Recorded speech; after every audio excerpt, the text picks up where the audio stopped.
Huu nyama unaanzia hapa ambao ni mwaka 1962 ambao tunapata email ambayo inaitwa Antonio Gaggia. So kulikuwa na hao ambao walikuwa kwa hapa kwenye hoteli, ni watu matajiri ambao walikuwa wanakuja spend yani. So hapa kila mmoja alikuwa na raha bana, maisha bana London, unaelewa tena. Lakini kumbe kulikuwa na watu fulani ambao walikuwa wamekuja ili waibe dhahabu. So wakawa wameseti waya fulani ambao ikakatakata kila mtu ikawamaliza. Kasoro mtoto fulani hapa ambaye anaitwa Kedi. Huyo ndio pekee yake ambaye alibaki akiwa hai. So before tuanze huu nyama, nikipenda uweze kusubscribe na turn on notification bell ili wa kwanza kupata kile nyama nitakapopost. So tunatupwa miaka 40 baadaye tunapata hii timu ya wamba ambao kazi yao ni kutafuta zile meli ambazo ziliharibikia huku ambao hazina wenyewe, na wanazichukua wanaenda nazo kuziuza ili wapate pesa. Yaani chochote kitu, unaelewa. So kuna huyu bidada fulani ambaye alikuwa anakuja ili angalie meli kama ina shida yote ambayo itawasumbua wakiwa wanaivuta, lakini akaja akaona kuna tundu fulani ambalo lilikuwa laingiza maji. So akamwambia wenzake kuna tundu ambalo laingiza maji, so linabidi lizibwe ili ndo iwe rahisi ile meli kuvutwa bana, maana bila hivyo itakuwa na maji na itakuwa nzito kuvutwa. So wakajiandaa paka ndani, wakaenda zibele tundu, na after hapo wakajichenga wakapeleka paka kwenye kuuza meli na wakauza ile meli. So kuna jamaa fulani hapa anaitwa Jack akawaona wale wamba, akajua bana hawa naweza nikapiga nao mchongo hawa. So mwamba akawafuata paka pale, akamwambia bana, nini kazinu sini kutafuta meli, mimi na meli fulani ambayo tukienda tukipata hiyo meli ni meli kubwa ambayo yani ina pesa na kuna dhahabu ndani yake. Lakini wale wamba kwambia hiyo meli hakuna mwenye ambaye anajua kwenye iko. Jamaa kwambia mimi kwenye iko mimi najua. So itakuwa vizuri kama tukiongozana, alafu chenye kitatoka si tutagawanya. So wakaona basi ile ndili bana. So wakajichenga bana, safari kaanza ili wakatafuta ile meli. Na kama una kumbukumbu nzuri, hii meli ambayo wanaifuata ni ile ambayo hapo mwanzo wa movie iliwa watu ambao ilipotea tangu miaka 41 iliyopita. So wamba wakawa wameenda mpaka wakawa wamefikia ile meli, wakaiona kwenye iko. Sasa yule mwamba akasema basi kama kawaida yetu inabidi watu kadhaa waende wakaangalie venye kule ndani kuko, alafu walete majibu. Safta pale bana, wamba wakaenda chungulia ile one venye ile meli bana inafanana kule ndani na kama kuna shida yote. Lakini mwamba akaanza kuona vitu vienda venyewe. Ni kama kwenye meli kuna maghost, yani zile spirit za wale watu ambao walikufa bado ziko hai hapa. Haya, wakaendelea kuzunguka, mara jamaa bana akashateleza. Ile nteleza kiangalia vile chini, mara bana kaona mtoto bana. Nadhani unamkumbuka vizuri, mtoto ndio yule ambaye hakufa after mtoto amekatwa na ile waya. Sasa jamaa after amevutwa akamwambia wenzake bana, mimi nimeona mtoto pale. Jamaa akamwambia wewe, acha Ibra bana, ama ulisainiwa kunde gengo ndio maana umerukwa na akili kama Ibra.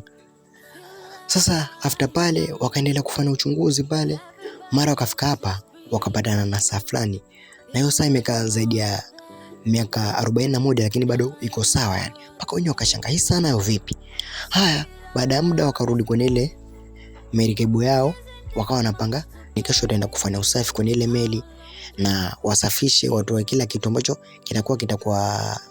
kinafanya ile meli nzito wakati wanaivuta, na zile dhahabu ambao zimesemekana ziko pale ndani wasitafute. After wamezitafuta, haya kama watazipata hizo dhahabu basi wafanye hivi, waondoke waachane ile meli, hizo dhahabu zitakuwa zimewatosha tu hao kutajirika. So siku iliyofuata bana, wakawa wamefika hapa kwenye meli, wakawa wanafanya usafi. So ubidada wetu akawa bana anachunguza, akaona kama risasi ile anatoka, akapata na yule mtoto bana.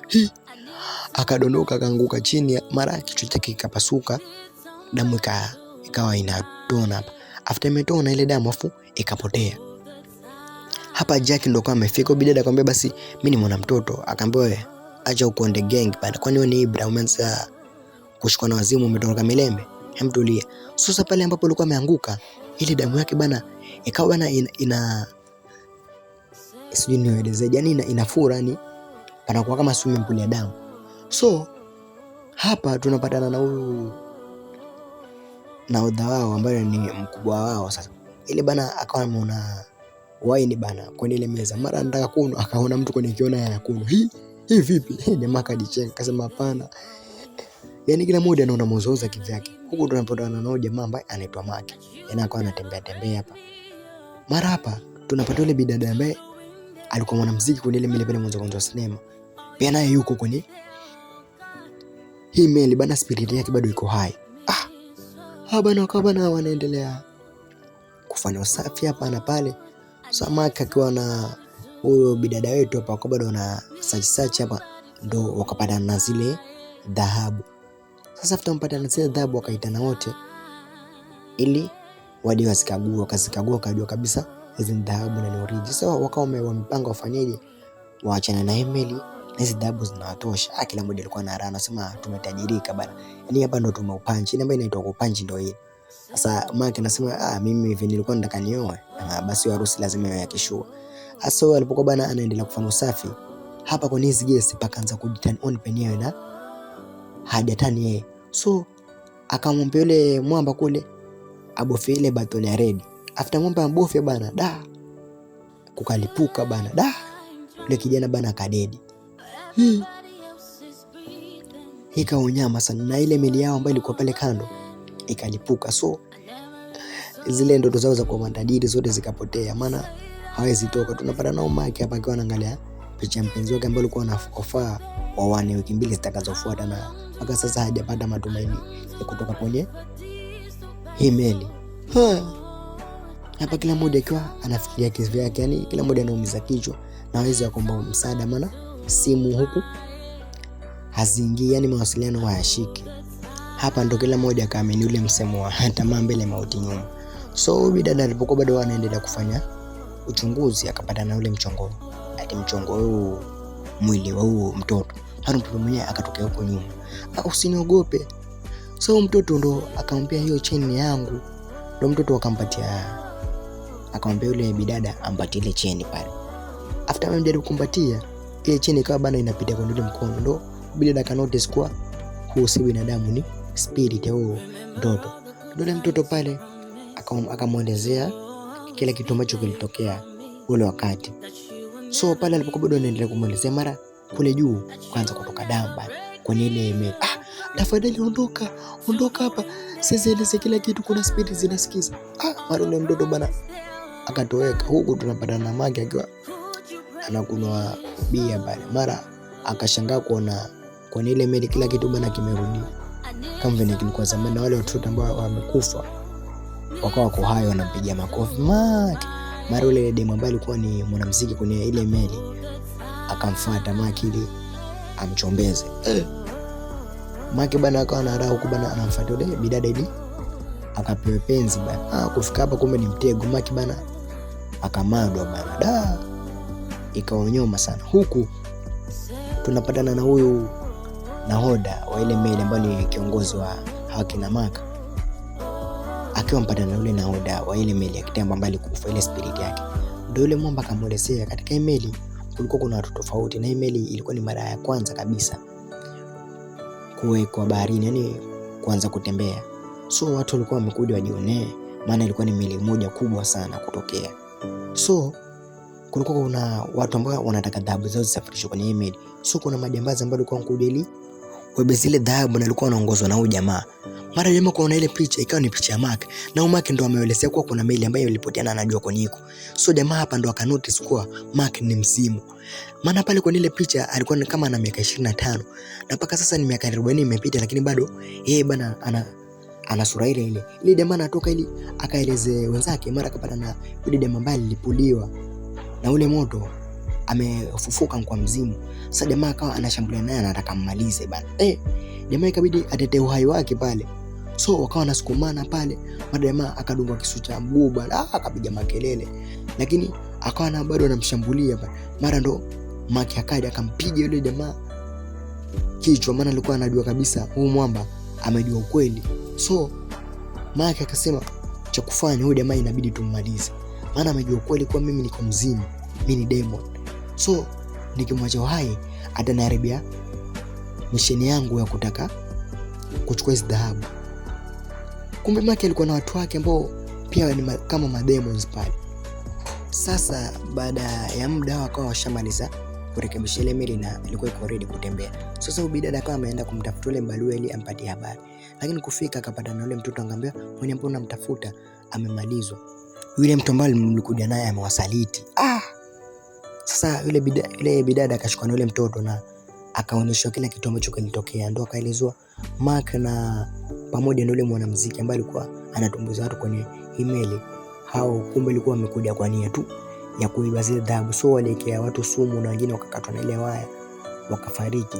Na mimi ndo ni mtu pekee ambaye alikuwa ni mbaki, lakini hakunihurumia japo kwa mtoto, wakaninyonga na wakanimaliza. So after pale wale watu wakaanza kusalitiana, kila mmoja alikuwa anataka zile dhahabu kivyake. So after wakapigana marisasi wakauana. Sasa alikuwa mbaki Mark na huyo bidada, lakini yule bidada pia akamgeuka Mark bana na akampigia risasi ya kichwa. Sasa yeye akawa ana raha kwa kuwa ambaka zile dhahabu peke yake, lakini yule mwenye ambaye alikuwa amewachorea hii misheni kuwa wadu wa base dhahabu naye akamgeuka akamaliza.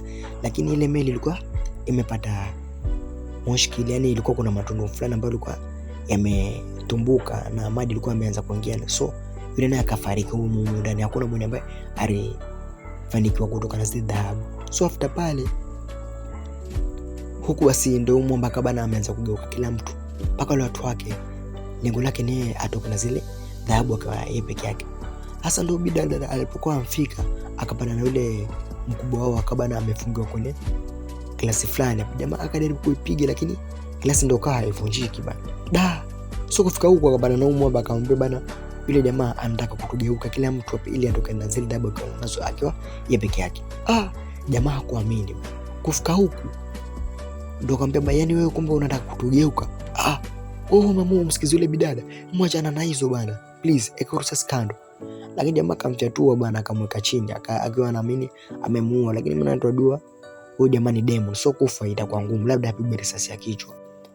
Huyu bidada saa akawa bana amemaliza kutengeneza email, iko sawa kila kitu. So mwamba ambaye amempiga yule jamaa kule risasi akawa amemfuata huyu bidada akamwambia kile kitu kiko sawa, sasa chenye kinafaa tuondoke. Lakini bidada akasema hii email mimi nataka nilipue, maana yule mtoto ameniambia kwa email ikiwa hivi hakuna mtu ambaye anaweza toka kwa haya, maana zile spirit za wale ambao walidhulumiwa huko ndani hazitakubali. So lazima tutakufa tu, so nataka tuilipue, na kama tutalipua mimi na wewe tutatoka tukiwa hai.